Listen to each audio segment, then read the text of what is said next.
당신은 우리 딸이 아니야. 25살 생일날 정아는 집에서 쫓겨났습니다.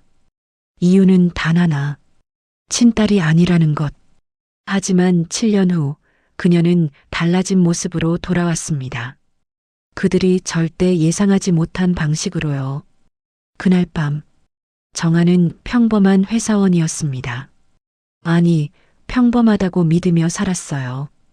유명한 건설회사 회장의 딸로 태어났지만 정아는 늘 눈치를 보며 살았습니다.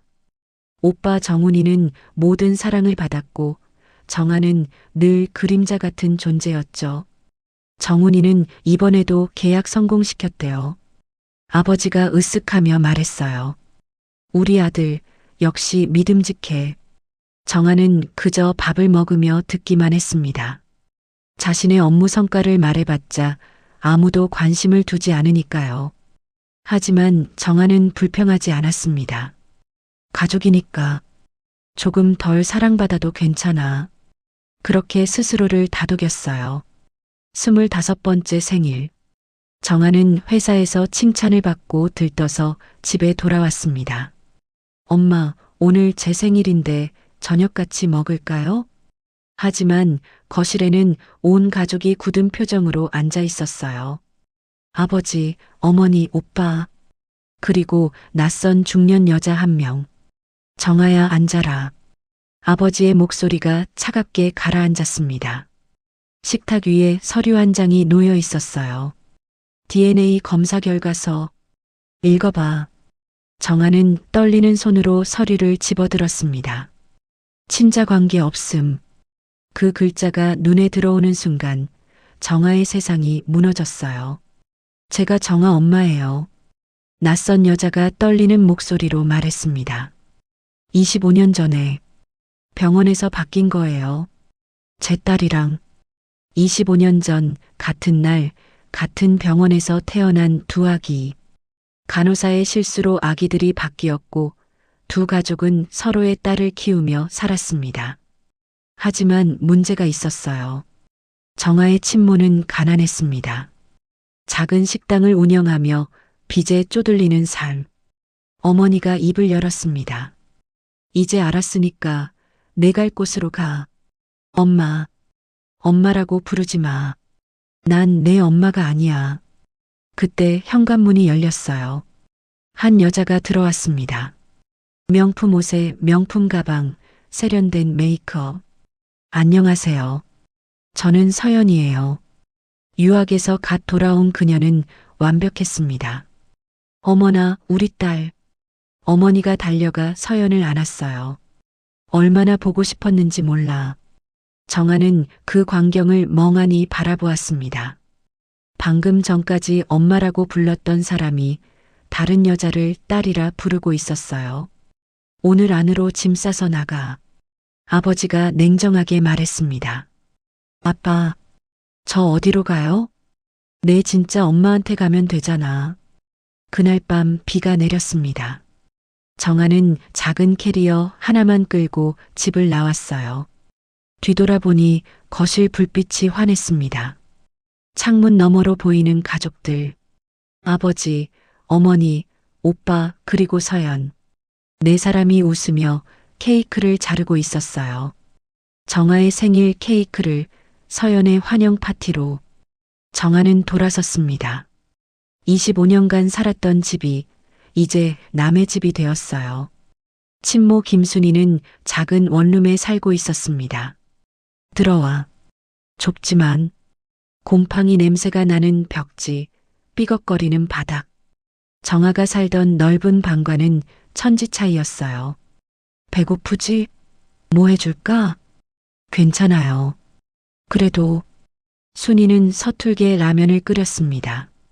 25년 만에 만난 딸. 무슨 말을 해야 할지 몰라 그저 밥이라도 차려주고 싶었던 거예요. 정아는 자신의 통장을 확인했습니다. 300만 원. 그게 전부였어요. 다음 날 회사에 사직서를 냈습니다. 아버지 회사였으니까요. 더 이상 그곳에 있을 명분이 없었습니다. 새 직장을 구하려 했지만 쉽지 않았어요. 경력이 짧네요. 나이에 비해 스펙이 번번이 떨어졌습니다. 한편 서연은 빠르게 자리를 잡았습니다. 아버지 회사의 이사로 취임, 건설업계 샛별 박서연 이사 화제, 명문대 MBA 출신, 경영 수완 탁월. 모든 언론이 서연을 칭찬했어요. 서연의 SNS는 화려했습니다. 명품 가방, 고급 레스토랑, 해외여행, 그리고 가족들과 찍은 행복한 사진들.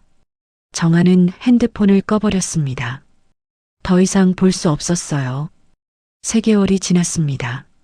정아는 편의점 야간 알바를 시작했어요. 밤 10시부터 아침 6시까지 서서 일하다 보면 다리가 퉁퉁 붓고 허리가 끊어질 것 같았습니다. 야, 이거 유통기한 지났잖아? 죄송합니다. 제대로 확인이나 하고 팔아야지. 손님들의 짜증을 고스란히 받아야 했어요. 월세일이 다가왔습니다. 통장 잔고는 바닥. 정아는 순이에게 손을 내밀 수밖에 없었어요. 엄마, 미안한데 돈 없어. 순이가 칼로 물을 썰며 잘라 말했습니다. 나도 이번 달 임대료 못 냈어. 식당 문 닫으라고 독촉 들어왔고. 그럼 내가 편의점에서 버는 돈으로 해결해. 순이는 정아를 따뜻하게 대하지 않았습니다. 25년간 떨어져 살았으니 정도 없었고 무엇보다 순이 자신의 삶도 너무 힘들었어요. 너 때문에 내 인생 망쳤어. 어느 날 순이가 술에 취해 내뱉었습니다. 병원에서 바뀌지만 않았어도 난 부자 딸 엄마로 살았을 텐데. 그 말이 정아의 가슴에 비수처럼 박혔어요. 어느 추운 겨울날 편의점 야간 근무를 마친 정아는 저렴한 체인 커피숍에 들어갔습니다. 따뜻한 커피 한 잔으로 얼어붙은 몸을 녹이려고요. 구석자리에 앉아 멍하니 창밖을 바라보고 있었어요. 그때 옆 테이블의 남자가 눈에 들어왔습니다. 30대 중반쯤 되어 보이는 남자. 낡은 노트북으로 뭔가 열심히 작업하고 있었어요. 갑자기 남자가 자리에서 일어서다가 실수로 정아의 커피를 쏟았습니다. 아, 죄송합니다. 괜찮아요. 옷에 다 묻었네요. 세탁비 드릴게요. 아니에요. 진짜 괜찮아요. 남자는 미안한 표정으로 자신의 명함을 꺼냈어요. 연락 주시면 보상해 드릴게요. 정말 죄송합니다.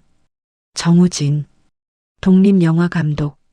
며칠 후 우진에게서 전화가 왔습니다. 저번에 커피 쏟았던 사람인데요.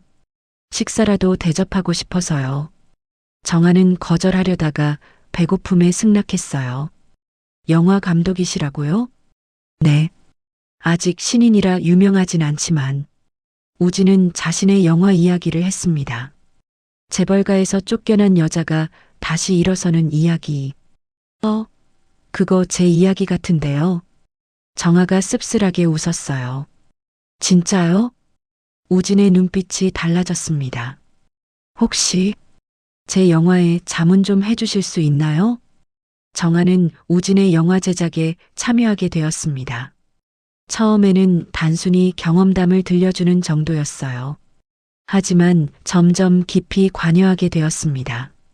이 대사는 이렇게 바꾸는 게 어때요? 오, 좋은데요? 독립영화 스태프들은 달랐습니다. 돈이 없어도 유명하지 않아도 진심으로 영화를 사랑했어요. 촬영은 힘들었습니다. 밤샘 작업이 일상이었고 늘 예산이 부족했죠. 하지만 정아는 행복했어요. 처음으로 자신이 필요한 사람이라고 느꼈으니까요. 주인공이 너무 빨리 성공하는 것 같아요. 정아가 말했습니다. 현실은 그렇게 쉽지 않거든요. 더 고통스럽고 더 오래 걸려요. 맞아요. 그 부분을 더 깊게 파야겠네요. 우진은 정아의 의견을 적극적으로 반영했습니다. 정아의 실제 경험이 시나리오에 녹아들었어요. 편의점 알바 장면, 냉랭한 친모와의 갈등, 그 모든 것이요. 어느 날 우진이 편의점으로 정아를 찾아왔습니다. 이렇게 늦게 왜? 배고프실 것 같아서요. 우진이 손에 든 건 직접 만든 김밥이었어요. 영화 작업하면서 밥 제대로 못 드시는 거 봤어요. 정아는 그 김밥을 먹으며 울컥했습니다. 누군가 자신을 챙겨준 게 얼마만인지. 괜찮으세요? 네. 맛있어요. 그날 밤 정아의 가슴에 작은 불씨가 피어올랐어요. 6개월의 작업 끝에 영화가 완성되었습니다. 제목은 그림자에서, 재벌가에서 쫓겨난 여자가 자신의 길을 찾아가는 이야기. 작은 독립영화관에서 시사회가 열렸어요. 관객은 50명 남짓. 하지만 영화가 끝나고 박수가 터져 나왔습니다. 너무 감동적이에요. 제 이야기 같아요. 관객들이 하나둘씩 다가와 악수를 청했어요. 정아는 처음으로 느꼈습니다. 자신의 아픔이 누군가에게 위로가 될 수 있다는 것을. 전주국제영화제 초청작 선정. 믿을 수 없는 이메일이 도착했어요. 해냈다. 우리가 해냈어. 스태프들이 서로를 껴안으며 울었습니다. 영화제 날. 레드카펫을 밟는 정아의 모습. 화려하진 않았지만 당당했어요. 500석 규모의 상영관이 가득 찼습니다. 영화가 상영되는 내내 객석은 숨죽였어요. 그리고 엔딩 크레딧이 오르자 기립박수가 터져 나왔습니다. 재벌가 출신 실화 바탕 영화 그림자에서 화제. 독립영화의 새 지평을 연 문제작. 언론이 영화에 주목하기 시작했어요. 이 영화는 실화를 바탕으로 했다고요? 기자가 물었습니다. 네. 제 이야기입니다. 정아가 담담하게 대답했어요. 저는 25년간 재벌가의 딸로 살다가 친자가 아니라는 이유로 쫓겨났습니다. 기자들의 표정이 굳었어요. 그 재벌가가 어디인가요? 밝히고 싶지 않습니다. 다만 이런 일이 다시는 없었으면 좋겠어요. 뉴스를 본 건 서연이었습니다. 뭐야, 저 여자가? 서연은 급히 홍보팀을 소집했어요. 저 영화 상영 중단시킬 수 없어? 법적으로는 어렵습니다. 실명을 거론하지 않았으니까요. 그럼 우리 이미지가 망가지잖아. 서연은 처음으로 위기감을 느꼈습니다. 자신이 빼앗은 것들이 세상에 알려질까봐. 영화의 성공 후 정아에게 강연 요청이 쏟아졌습니다. 역경을 극복한 당신의 이야기를 들려주세요. 처음에는 떨렸어요. 하지만 점점 자신감이 붙었습니다. 저는 모든 걸 잃었다고 생각했어요. 하지만 잃고 나서야 진짜 중요한 게 뭔지 알았습니다. 가족은 피가 아니라 마음으로 만드는 거예요. 성공은 남의 인정이 아니라 자신의 만족에서 오는 거고요. 청중들이 눈물을 흘리며 박수를 보냈어요. 어느 날 정아에게 한 통의 전화가 왔습니다. 투자자들이 만나고 싶어 해요. 3명의 투자자가 정아를 기다리고 있었어요. 당신의 스토리에 투자하고 싶습니다. 다음 영화 제작비 전액을 대겠습니다. 10억 원 규모의 투자. 정아는 믿을 수 없었어요. 1년 전만 해도 편의점에서 최저시급을 받던 자신에게 이런 제안이 오다니. 정아는 우진과 함께 영화 제작사를 차렸습니다. 스토리라이프 픽처스. 처음에는 작은 사무실 하나. 직원은 정아, 우진, 그리고 스태프 3명이 전부였어요. 우리는 독립영화계의 넷플릭스가 될 거예요. 정아가 선언했습니다. 숨겨진 이야기들을 세상에 내놓을 거예요. 두 번째 영화 제작이 시작되었습니다. 이번에는 예산도 규모도 훨씬 컸어요. 유명 배우들이 출연을 자청했습니다. 정아 작가님 영화라면 무조건 하고 싶어요. 독립영화계의 혁명. 재벌가 출신에서 영화 프로듀서로. 언론이 정아를 주목했어요. 3년이 흘렀습니다. 스토리라이프 픽처스는 성장했어요. 정아가 프로듀싱한 영화들이 국제영화제에서 상을 받았습니다. 직원은 30명으로 늘었고 사무실도 강남으로 이전했어요. 영화뿐만 아니라 드라마, 다큐멘터리까지 영역을 넓혔습니다. 앞으로의 계획은 더 많은 이야기를 세상에 전하고 싶어요. 특히 소외된 사람들의 이야기요. 한편 박서연의 회사에는 문제가 생겼습니다.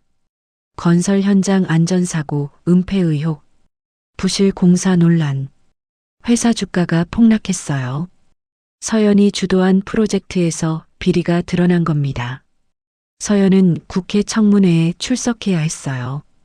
이사로서 책임을 통감합니다. 하지만 사과로 끝날 일이 아니었습니다. 결국 서연은 이사직에서 물러났어요. 정아는 독립영화 지원 자선 행사에 참석했습니다. 레드카펫을 밟는 정아의 모습, 3년 전과는 완전히 달랐어요. 당당하고 빛나고 있었습니다. 그 광경을 멀리서 지켜보는 사람들이 있었어요. 박 회장 일가, 아버지, 어머니, 오빠, 그리고 서연. 저게 정아? 어머니가 믿을 수 없다는 표정으로 중얼거렸어요. 폐인이 될 줄 알았는데 다음에 계속됩니다.